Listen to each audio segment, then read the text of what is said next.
Révolution digitale, épisode 59.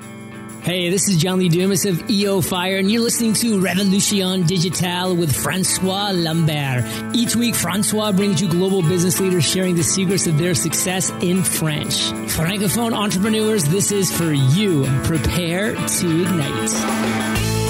Bienvenue sur Révolution Digitale, le podcast des nouveaux entrepreneurs. Get the top tips from leading global entrepreneurs in French. Chaque semaine, nous parlons avec des entrepreneurs qui ont réussi et partageons leur expérience avec vous. Join the entrepreneur revolution now and get ready to succeed. Et laissez-vous inspirer avec votre hôte, François-Paul Lambert.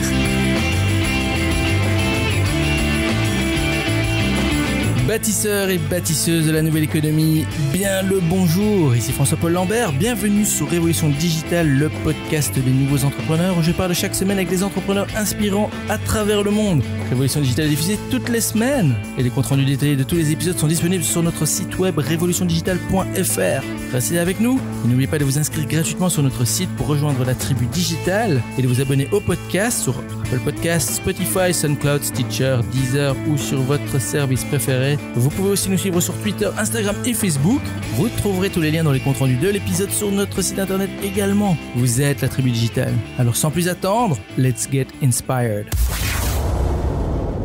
Nous rencontrons aujourd'hui une entrepreneure guadeloupéenne passionnée de journalisme. Elle a fait ses débuts en 2008 en tant que première salariée de la société Eaple, futur Melty Group, le groupe leader en France sur l'actualité des jeunes. Tour à tour journaliste, rédactrice en chef, elle devient en 2012 directrice des rédactions du groupe tout en continuant à développer le hub Édito, permettant ainsi le développement d'une dizaine d'autres sites à l'international. Elle décide de partir à l'aventure en 2014 et avec deux autres associés, elle fonde le groupe Outremer 360. Elle lance également Upgrade Forever, une société qui booste les projets pour accompagner patrons d'entreprises et acteurs de demain partageant des valeurs communes, comme l'ouverture sur le monde, le brassage des cultures, le tout joint à la qualité et à la performance, et ce pour un monde toujours plus positif. Aujourd'hui installée à Montréal, elle ouvre le champ des possibles en Guadeloupe, son île natale. Tribu Digitale, je suis très heureux d'accueillir aujourd'hui Pascale Herblon. Bonjour Pascale.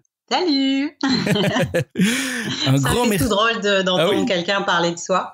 En tout cas, vu que c'est vous qui êtes l'héroïne de notre podcast aujourd'hui, on vous remercie d'être avec nous. Et je suis obligé de vous poser cette petite question du début, qui est: est-ce que vous êtes prête à nous inspirer? J'ai presque envie de dire oui, enfin complètement. Je suis prête, je suis déjà inspirée, je suis déjà dans le bain de l'inspiration. Donc allons-y. Ah, génial. Allez, on est parti pour l'inspiration. Alors Pascale, je viens de donner simplement vraiment un tout petit résumé de qui vous êtes à la tribu digitale. Est-ce que vous voulez quand même y rajouter quelque chose à ce petit résumé? Et avant de parler de vos projets, peut-être est-ce que vous pouvez nous donner un petit aperçu sur votre vie personnelle, peut-être une anecdote sur qui vous êtes, quelque chose qu'on ne sait pas sur vous? Alors, il y a beaucoup de choses, mais je dirais, comme tu me lances sur le thème de l'inspiration, j'ai envie de dire qu'il n'y a pas meilleur moment quand on est enfant. On a toute cette innocence et cette insouciance, on a des rêves. Et je crois que quand on est enfant, ce qui est bien, c'est qu'on est dans un lâcher-prise total et on a l'impression que tout est possible. Et ce qu'on oublie quand on est adulte, c'est que cette notion de tout est possible continue de perdurer tout au long de la vie. La vraie question est de savoir si on a envie ou pas d'y croire. Et pourquoi je dis ça? C'est parce qu'en fait, lorsque j'étais gamine, j'ai toujours été quelqu'un de hyper curieux, à poser beaucoup de questions, et je lisais beaucoup de magazines, et c'est comme ça que s'est développé un petit peu ma sensibilité par rapport au journalisme. Et je me suis dit, je me disais, moi, quand je serai grande, je serai rédactrice en chef d'un magazine pour jeunes. Mais tu sais, je me disais ça, mais sans me mettre la pression. Je me disais juste, c'est ça. Et pour moi, c'était normal et c'était correct de penser ça parce que, je vibrais ça au quotidien. Je lisais mes magazines, j'adorais ce que je lisais, j'adorais l'idée de me dire qu'il y a des gens qui font des enquêtes et qui veulent intéresser des jeunes. Et du coup, je me disais, moi, je veux être ça. C'est tout. Je me posais pas de questions. J'ai fait mon lycée, je suis partie, je fais mes études, etc. Et un jour, quand j'ai commencé mes études de journalisme, toujours avec cette petite idée en tête, je me suis dit, pourquoi pas rencontrer la rédactrice en chef qui me faisait kiffer quand j'étais jeune, du magazine en question. Donc, je suis allée la voir, je me suis imprégnée de son univers, tu vois, je l'ai rencontrée, je me suis visualisée, je me suis projetée, je me suis dit, ouais, moi aussi, moi, je veux être aussi dans un bureau, je vais faire ça, comme ci, comme ça, etc. Et la vie, je pense que c'est tellement important de vibrer, de vibrer, de ressentir ce que l'on souhaite vraiment et de le chérir sans se mettre trop de stress, mais de se dire c'est ça. Et qui fait que quand j'ai fini mon école de journalisme, je savais pas du tout dans quoi je m'embarquais. J'ai trouvé cette petite annonce sur l'intranet de mon école qui disait voilà, un groupe de jeunes geeks à l'époque qui recherchent une journaliste, etc. Donc l'histoire elle a commencé comme ça. Et donc c'était Melty Group qui est aujourd'hui une super start-up hyper connue en France. Et à la fin, quand je me suis retournée, je me suis dit damn, en fait je suis devenue rédactrice en chef. Bon, ça, c'était avant d'être directrice des rédactions. Je me suis dit, je suis devenue rédactrice en chef d'un magazine pour jeunes. Et en vérité, Melty, c'est un magazine pour jeunes. C'est juste que, avec l'époque, c'est devenu un website, tu vois. Mais c'est un site d'actualité pour les jeunes. Et à l'époque, bon, ça, c'était dans les années 90. Bon, il n'y avait pas encore Internet et tout. Donc, moi, je voyais le magazine papier. Mais dans l'idée, si tu veux, je me suis retrouvée vraiment dans la concrétisation de mon rêve. Et, donc, si tu veux, moi, je suis convaincue, plus que convaincue, que il suffit de savoir ce qu'on veut, de vibrer ce qu'on veut au quotidien, en essayant, si tu veux, de pas se préoccuper d'un entourage qui peut être agressif ou inquiétant ou peu importe, mais même si ça l'est, c'est bien, c'est correct, ça permet justement d'être sûr de ce qu'on veut et d'y aller, de pas se poser de questions et d'y aller. Et après, la vie fait son travail et on peut être agréablement surpris, comme moi je l'ai été en tout cas. Wow, déjà tout plein de bons éléments d'inspiration. Voilà, merci pour ça, Pascal. Et on peut voir déjà que vous aviez un petit côté aventurière dès le départ, hein, d'aller avoir été frappé à la porte comme ça, ce qui est une qualité c'est vraiment la qualité des entrepreneurs. D'ailleurs, on va reparler un peu de votre parcours, hein, comment tout s'est mis en place, comment on passe du journalisme à diriger ses propres sociétés. Et ben alors parlons peut-être ici un peu de vos projets du moment. On a déjà un peu souligné quelques-uns dans la bio. Est-ce que vous pouvez nous dire ce que vous faites concrètement maintenant, comment vous générez vos revenus et pourquoi vous avez choisi ces business models particuliers? Alors encore une fois, sincèrement, lorsque j'ai lancé ma structure, c'est pareil, je me suis pas posé de questions à comment je vais faire en sorte j'ai juste suivi mon cœur. J'ai eu des opportunités, on m'a sollicité sur des thématiques que j'avais, des skills que j'avais acquis au fur et à mesure de mon parcours professionnel, et je me suis dit bon, écoute, vas-y, monte ta structure et puis tu verras un peu comment ça va se passer. Donc, du coup, j'ai commencé avec un client et puis je me suis retrouvée avec un deuxième, etc. Mais vraiment sans vraiment être dans le calcul là pour le coup. Après, on rentre bien sûr dans la dynamique de calculer parce qu'il faut quand même essayer de bien fonctionner. Mais aujourd'hui, je suis consultante dans le digital. Donc, après 10 ans d'expérience dans ce milieu-là, je m'adresse en fait à des entreprises, des startups qui ont envie de se développer un peu à ce niveau-là. Je suis plus attirée par des projets naissants qui ont besoin d'être boostés parce que j'aime bien ça, construire quelque chose. Après, je travaille aussi avec des entités déjà bien établies qui ont besoin d'un coup de main à ce niveau-là. Mais là, c'est encore une fois, c'est une casquette parce que là, je me rends compte que la vie m'amène toujours à travers ma structure, mais on reste sur le digital, mais plus trop. Là, je suis en train de tendre un peu vers l'événementiel. Voilà. En ce moment, c'était pas prévu non plus, mais là, je suis en train de glisser sur plus qu'avant sur l'événementiel. Et là, ça reste des événements que je crée cette fois-ci. Là, pour le coup, ma structure travaille pour des gens, et là, ma structure va travailler sur mes projets. Donc, c'est encore plus excitant. Et alors, mais justement, j'avais envie de vous demander comment votre formation et votre expérience en tant que dans le journalisme, qu'est-ce qu'elle vous apporte en tant qu'entrepreneur? Je dirais que ma formation, qu'est-ce qu'elle m'a apporté en tant qu'entrepreneur? Il y a un truc, il y a une expression qu'on dit chez nous en Guadeloupe, c'est être débrouillard. Débrouillard, qui vient de débrouillard, mais qui n'est pas vraiment un mot français. Mais en gros, c'est savoir se tirer de toutes les situations possibles. Et je crois que cette formation a développé chez moi on va dire ces aptitudes que j'avais déjà. C'est savoir en fait. Ça me fait penser à une expression que j'ai rencontrée, que j'ai apprise à travers une amie au Canada. Justement, elle m'expliquait qu'elle était une femme pieuvre. Donc en gros, l'idée c'est vraiment d'étendre ses tentacules un peu partout et de savoir s'en sortir dans toutes les situations et de pouvoir proposer plusieurs solutions. Et le journalisme, c'est ça, c'est tout le temps se remettre en question, c'est toujours savoir se renouveler. On peut être un coup à la télé, on peut être un coup à la radio, on peut être en podcast comme maintenant, on peut être sur le papier. Et je pense que cette formation, c'est ce que ça a pas développé chez moi parce que j'avais déjà ça, mais que ça m'a permis de l'étendre et de sortir de zone de confort en fait. Ouais, vraiment c'est ça. Je crois que c'est la zone de confort qui n'existe pas réellement avec cette formation et qui fait qu'aujourd'hui, je suis une touche à tout en fait. Ouais, j'adore. Vous êtes une touche à tout, mais vous êtes aussi un peu partout. Ouais. Et alors là, vous êtes en Guadeloupe pour le moment, mais vous êtes installé à Montréal et j'avais envie de vous demander pourquoi est-ce que vous avez choisi Montréal?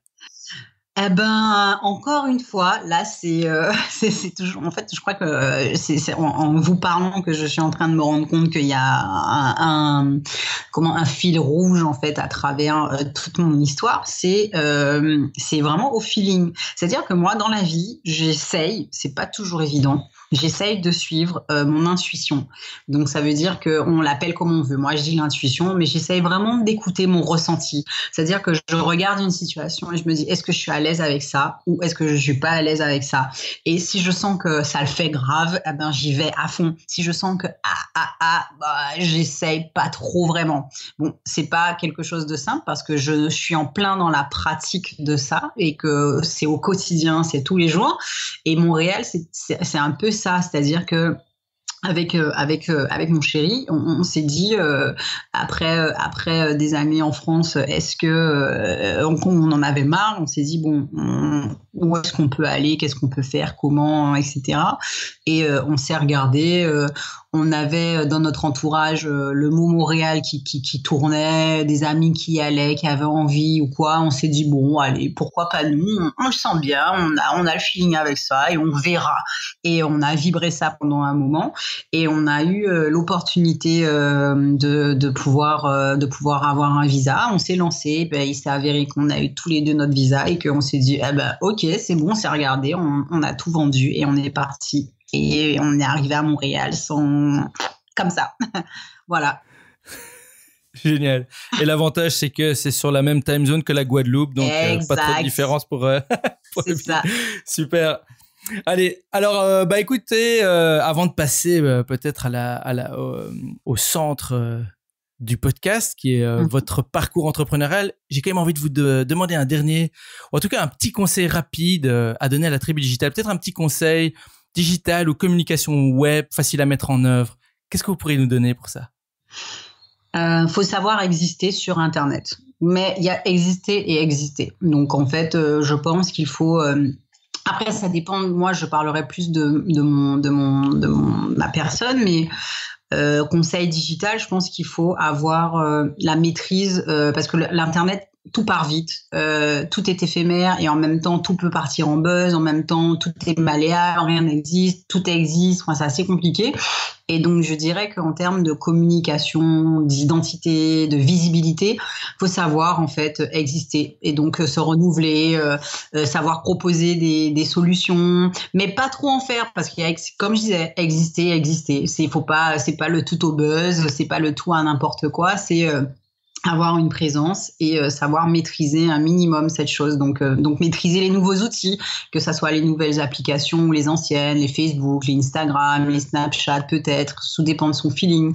Et savoir comment parler, savoir quoi dire, quand le dire, comment le dire, voilà, savoir exister, je dirais.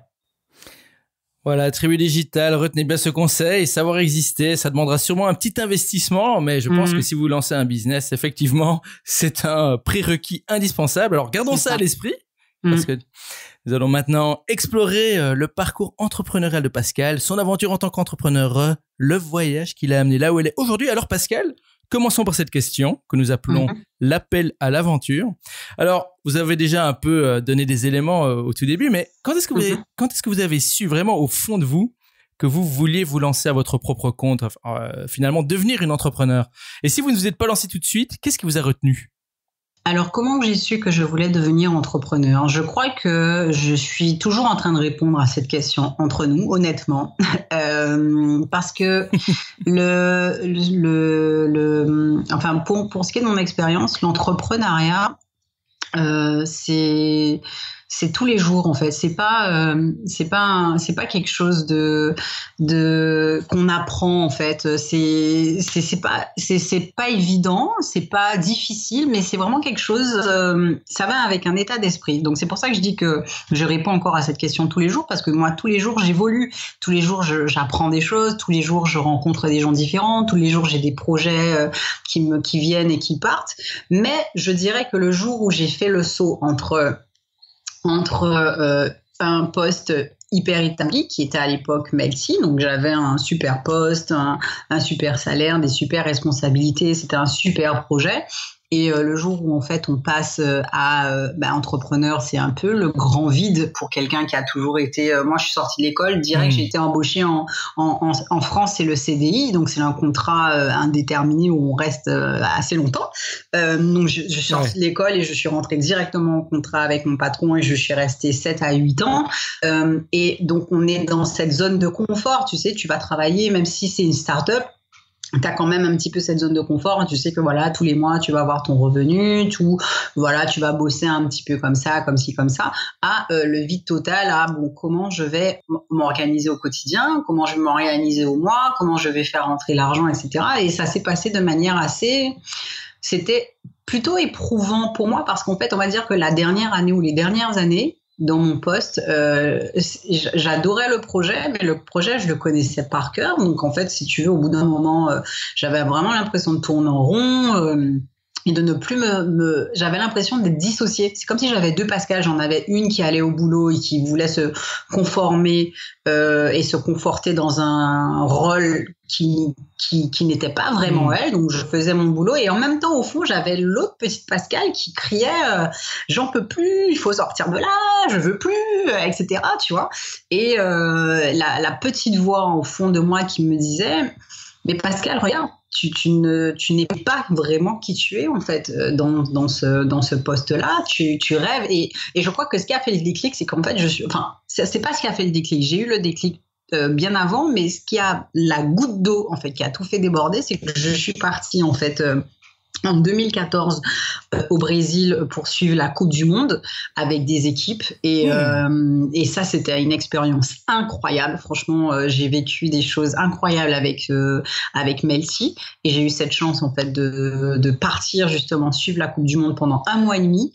Mais le truc c'est que pendant 1 mois et demi, donc du coup j'étais coupée de tout ce que je connaissais dans mon quotidien et j'étais immergée dans une culture complètement différente et j'ai adoré parce qu'en fait j'ai ressenti la liberté. Là je me suis dit waouh, je peux être dans un autre pays, je peux travailler à distance, je peux proposer du contenu différent parce que là j'étais vraiment dans une composition au-delà de la commande qui avait été faite, je composais aussi avec un programme que je proposais.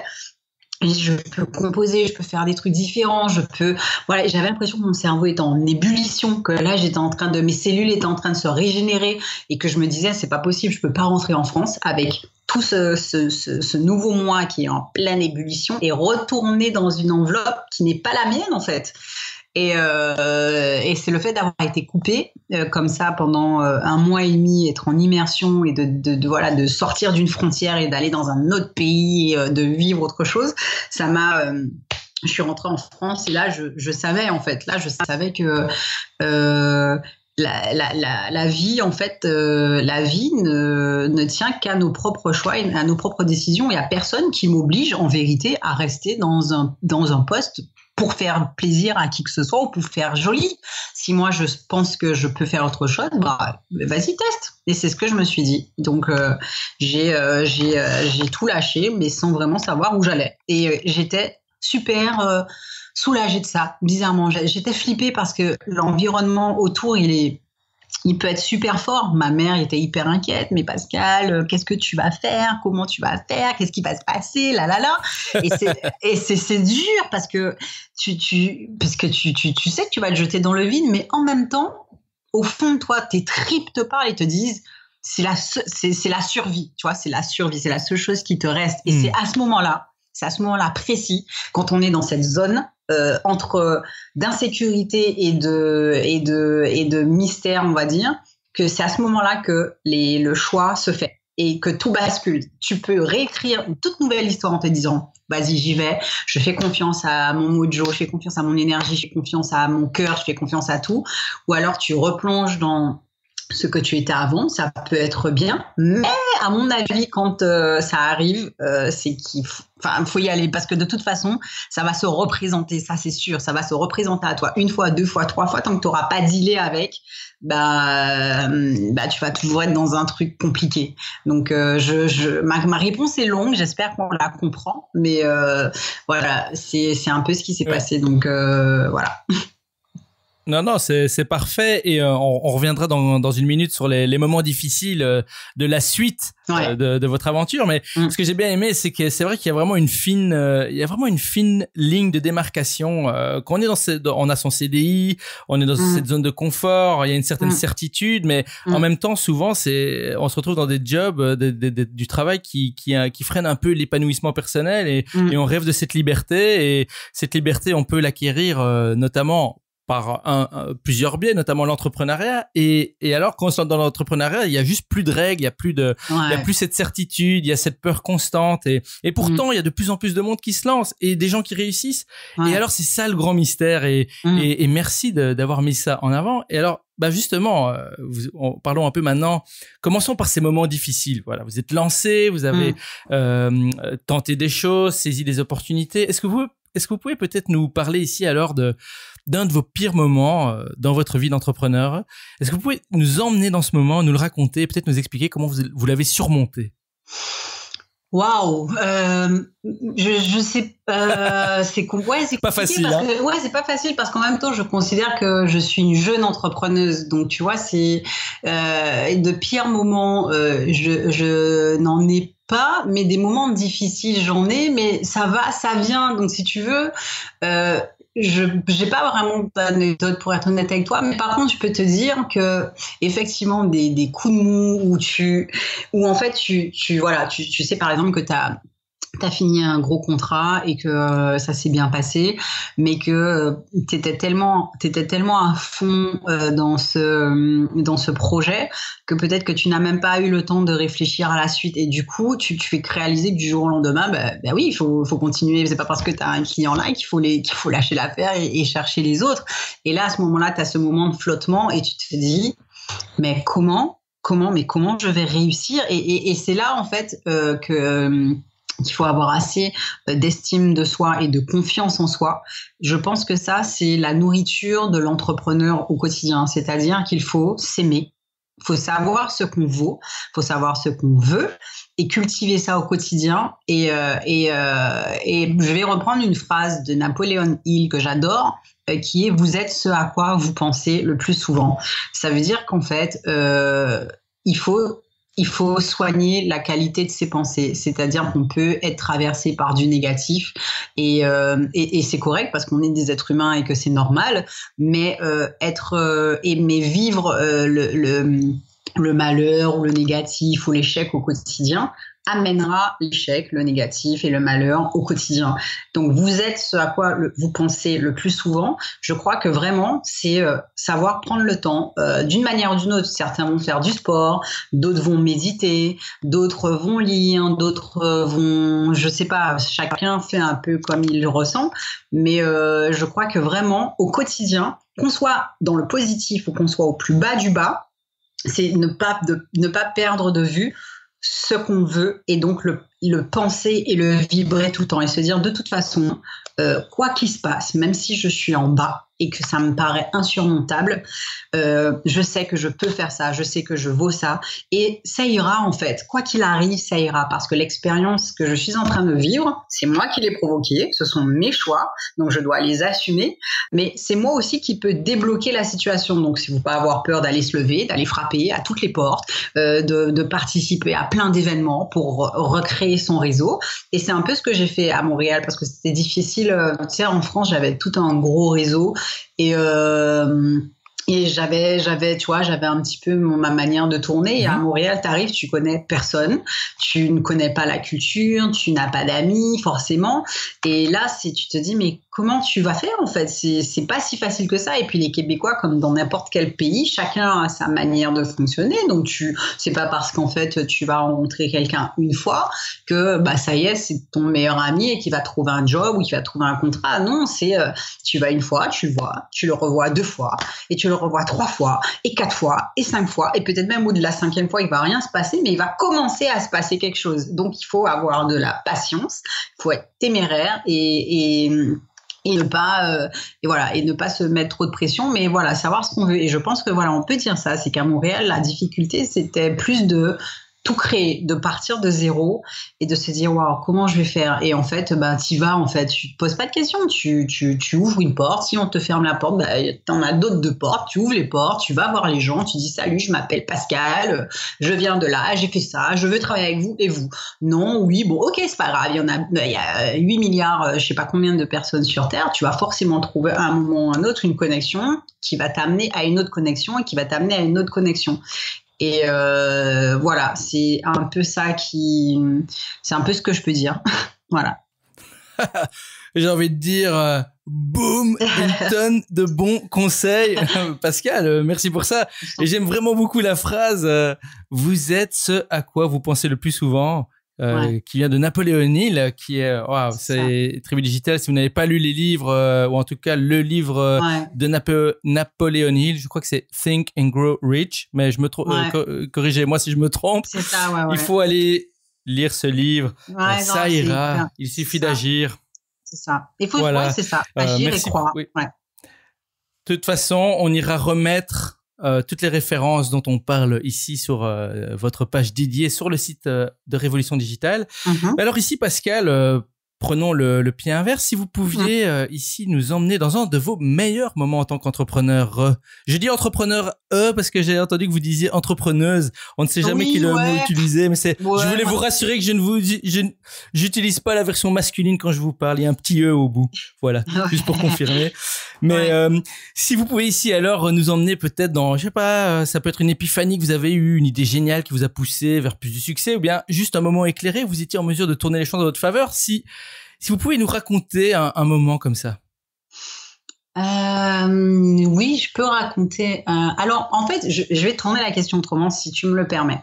Ce que je peux dire, c'est qu'en fait, donc je suis entre Montréal et la Guadeloupe, et je crois que j'ai été comment dirais-je, un peu éprouvée entre ma manière de travailler en tant qu'entrepreneur et du coup je crois que c'est pas une fierté, mais je veux dire l'anecdote qui a été la plus marrante ces derniers temps là dans ma vie, c'est d'arriver à un moment où, si tu veux, je multiplie les projets, les connexions, les contacts, etc. Donc j'essaye de voir un peu comment je peux travailler avec les gens. Et je suis tombée sur une offre une offre d'emploi. J'ai été hyper curieuse, si tu veux, de ça, mais je ne cherchais pas en fait de boulot en particulier, mais je suis tombée sur un projet et je me suis dit c'est marrant. Allez, vas-y, va voir ce que c'est, histoire de parce que j'aime bien me tester en fait, tu vois. Donc je suis allée, j'ai passé entretien numéro 1, entretien numéro 2, etc. Bon feeling, négociation de contrat, négociation de salaire. Enfin voilà, on est vraiment entré dans de grands échanges presque concrets. Et puis donc la personne en face était hyper intéressée par mon profil et me proposait vraiment des choses intéressantes. Et puis je sais pas, si tu veux, je ne savais pas vraiment où est-ce que j'allais avec ça. Et quand j'ai reçu sur ma boîte mail en fait le contrat. Bon après il y a toute une histoire à côté que je vais passer parce que bon il y a plein de petits détails, mais si tu veux, quand j'ai reçu sur la boîte mail le contrat, mais vraiment c'était comment dirais-je, c'était presque fou. Parce que j'ai refusé en fait le contrat, mais c'était presque fou de refuser parce que c'était un super poste avec un super salaire, avec des super responsabilités. Enfin vraiment le truc sympa, tu vois, vraiment qui aurait pu justement j'aurais pu me laisser tenter en me disant bon c'est bon, l'entrepreneuriat c'est un peu galère et tout. Parfois c'est dur, parfois c'est super, parfois, mais autant reprendre une petite vie tranquille avec un boulot, un salaire, des responsabilités. En plus je pouvais me déplacer. J'avais des voyages à la clé et tout, mais je sais pas, j'ai regardé le truc sur ma boîte mail et je me suis dit non, je le sens pas, mon cœur il parle pas, ça va pas le faire, ça c'est pas possible en fait. Et du coup de discussion en discussion, j'ai essayé de tourner la chose à mon avantage en étant toujours entrepreneuse, et en fait non, ça passait pas. Et donc du coup j'ai dit non, ok, c'est pas grave, c'est correct, moi je dis non. Et si tu veux, là je me suis dit ah ouais, en fait je crois vraiment que je ne suis plus, pour l'instant, dans l'instant présent, parce que dans 10 ans, je ne sais pas ce que ça va être, mais dans l'instant présent, je ne suis plus faite pour travailler pour quelqu'un, pour le projet de quelqu'un.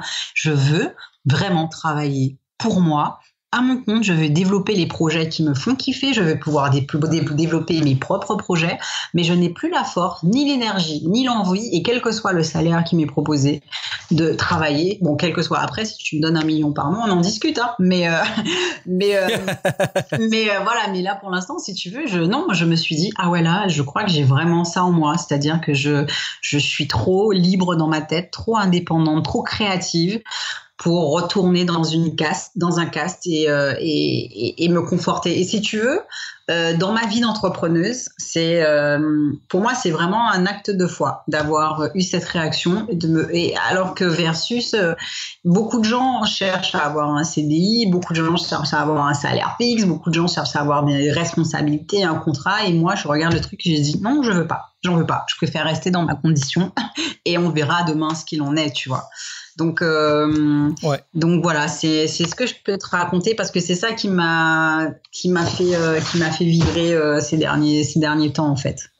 Oui, et c'est en anglais, c'est très courageux finalement comme approche, et j'adore cette histoire. En anglais, on parle de honey trap, c'est j'ai envie de dire le piège à miel, mais je crois que c'est pas la bonne traduction, mais c'est c'est ce pot de miel qui a l'air délicieux, très sucré, vous tombez dedans, l'insecte tombe dedans et il n'en ressort jamais puisqu'il devient prisonnier de ce miel qu'il a attiré, qui était confortable, et finalement ce petit insecte ne vivra pas son destin. C'est ça. C'est peut-être un peu je ne vous compare pas à un insecte, hein. Je tiens à préciser quand même que c'était pour l'illustration. Si c'est une abeille, j'accepte. Si c'est une abeille, j'accepte. Les abeilles, voilà, une belle abeille, voilà. Alors Pascal, si vous pouviez ici résumer la leçon clé que vous avez retirée de votre expérience en tant qu'entrepreneuse, entrepreneur, quelle serait-elle? Je veux dire en quelques mots, que pensez-vous que la tribu digitale doit retenir comme leçon de votre expérience? Je dirais qu'il faut savoir ouvrir son cœur et vraiment suivre son intuition. Je crois que, en fait, ce que je veux dire aussi, c'est que c'est super correct d'être entrepreneur et peut-être que demain de redevenir salarié, comme d'être salarié, de devenir entrepreneur. L'essentiel, en fait, pour moi, c'est que il faut savoir suivre son BU, en fait. Il faut savoir écouter sa petite voix et lui donner le maximum d'attention et le maximum d'intention possible. Parce que cette petite voix aura toujours raison pour qui on est, en fait, dans la vie. Il faut juste écoutez, ça dure en général 1 seconde. C'est le temps d'un claquement de doigts, le temps des yeux qui se ferment, d'un clignement de yeux. Mais ce petit moment, c'est le moment, je pense, le plus véridique qu'il puisse y avoir dans une vie, en fait. Donc, à chaque fois qu'on va peut-être être confronté en tant qu'entrepreneur à un choix ou à une décision ou alors à un moment d'instabilité ou peut-être un moment de bonheur, la meilleure réponse qu'on puisse avoir, je pense que c'est ce moment où tout de suite on a une idée, c'est l'intuition. Voilà, et je pense qu'il faut être à l'écoute, vraiment. Ça signifie prendre son temps parce que l'entrepreneuriat, c'est beaucoup aussi, c'est un peu vitesse métro, subway, ça peut aller très vite, il faut enchaîner, il faut pas perdre de temps, etc. Mais je pense qu'il faut savoir ralentir un peu parfois la cadence, prendre le temps d'observer, c'est beaucoup d'observation, regarder un petit peu quels sont les outils qu'on a en face et après, laisser parler son cœur et décider. On n'a pas besoin de se précipiter, on n'a pas besoin de se jeter parce qu'en fait, les conditions économiques ou sociétales font que non. Ce qui doit se faire, se fera. Donc, je dirais que le conseil, c'est vraiment d'ouvrir son cœur, d'être à son écoute et de provoquer les opportunités parce qu'en fait, rien n'arrive sans rien. On ne viendra pas vous mettre sur un plateau des opportunités en vous disant « j'ai un super projet pour toi, qu'est-ce que tu fais ?» Non, sortez, rencontrez du monde, discutez, envoyez des mails, que sais-je, comme vous voulez, mais provoquez les choses aussi parce que c'est 50-50, ça se fait à deux. Hein. Voilà. Voilà, Tribu Digital, provoquez vos opportunités, mais surtout ne vous mettez pas trop de pression, surtout dans un monde qui va de plus en plus vite, même trop vite. Écoutez cette petite voix à l'intérieur de vous, mais soyez quand même tendre avec vous-même. Et merci beaucoup Pascal pour ces superbes mots de sagesse, vraiment. Alors voilà, on est arrivé à la partie... le plaisir est pour nous et on est maintenant arrivé à la partie des questions flash. Alors ici, je vous pose une série de questions en rafale et vous me répondez en allant à l'essentiel. D'accord. Est-ce que vous êtes prête ? Oui, je suis prête. Allez, alors c'est parti. Quelle est votre définition du succès ? Être en place dans sa vie. C'est-à-dire que être en place dans sa vie, être en adéquation avec qui on est et d'être heureux de faire ce qu'on fait.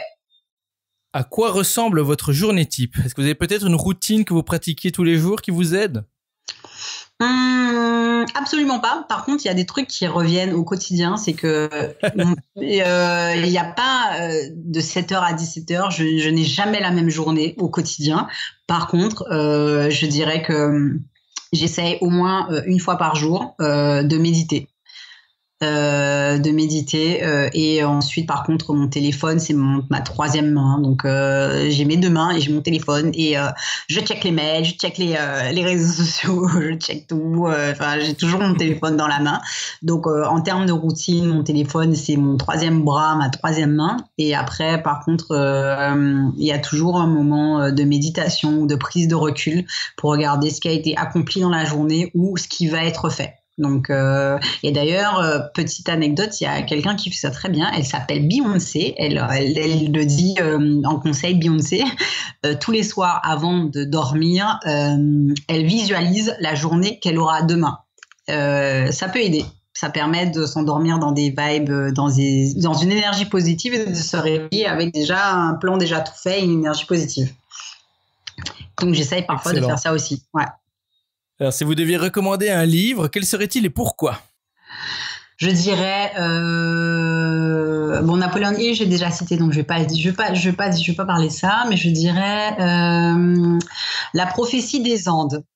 La prophétie des Andes, ça n'a rien à voir avec l'entrepreneuriat, mais par contre, ça permet de comprendre l'impact que peut avoir l'entourage sur soi et comment on peut avoir un impact sur l'extérieur et comment on peut s'approprier son propre monde.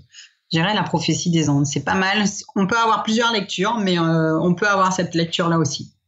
Oui, et je pense que c'est un ouvrage obligatoire pour tout entrepreneur et pour tout le monde. Il ne faut pas être entrepreneur pour lire ce livre, je pense. Quels outils ou applications, productivité ou autres, technologiques ou pas, utilisez-vous régulièrement?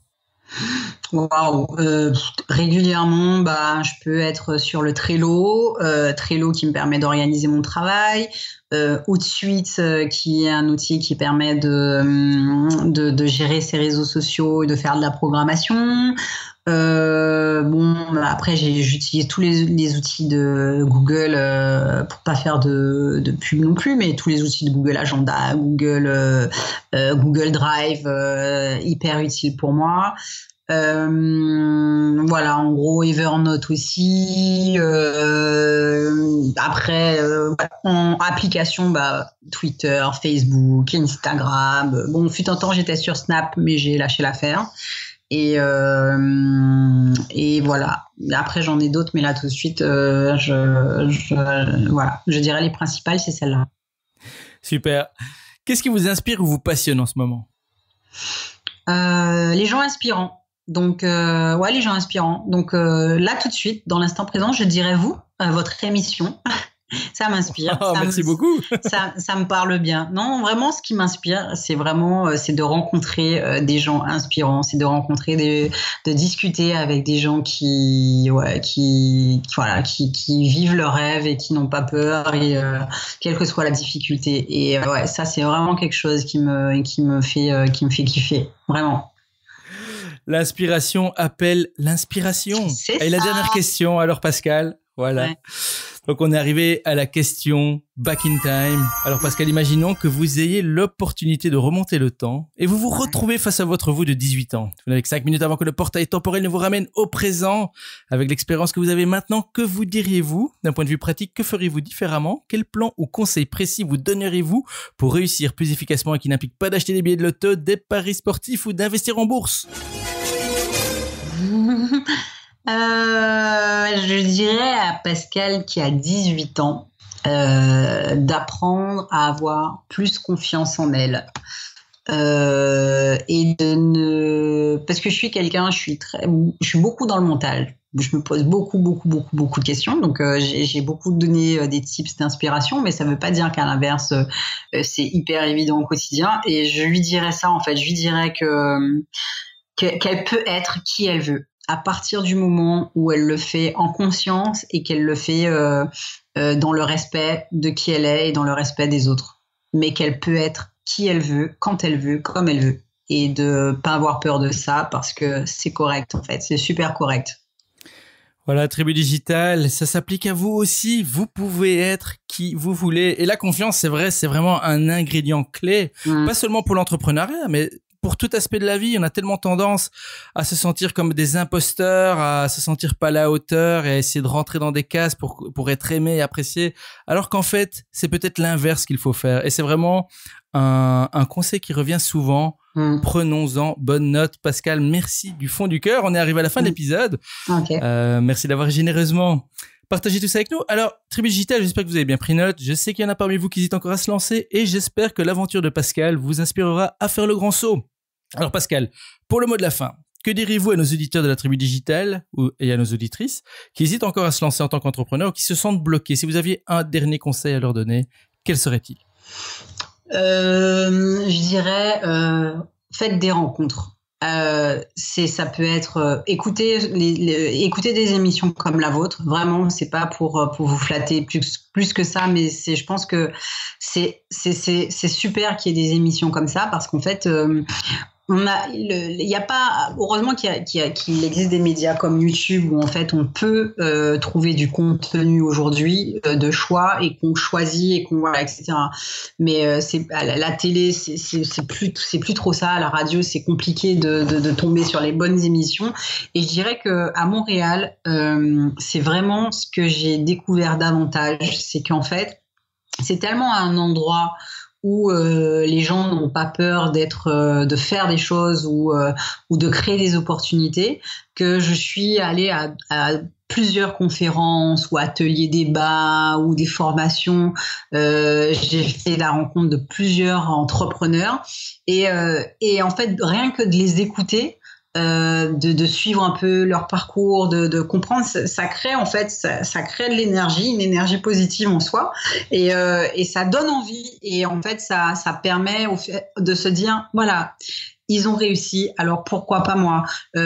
Donc je dirais que le premier conseil quand on hésite ou quand on a peur, si on ne sait pas se référer à soi parce qu'on se sent un peu perdu ou un peu seul, c'est de sortir et d'aller à la rencontre de personnes qui ont réellement réussi. Je ne parle pas des charlatans mais de gens qui ont réellement réussi, des gens qui ont vraiment envie de donner, de transmettre, ou d'écouter des émissions, ou de lire des livres, et tout ça tout le temps au quotidien. C'est vraiment de se nourrir de ça au quotidien. Bon, c'est une manière de parler, mais voilà, fréquemment, et de se nourrir de ça. Et puis ensuite, ça viendra tout seul. Si des clics qu'il doit y avoir, des clics il y aura, et ça se passera dans la douceur.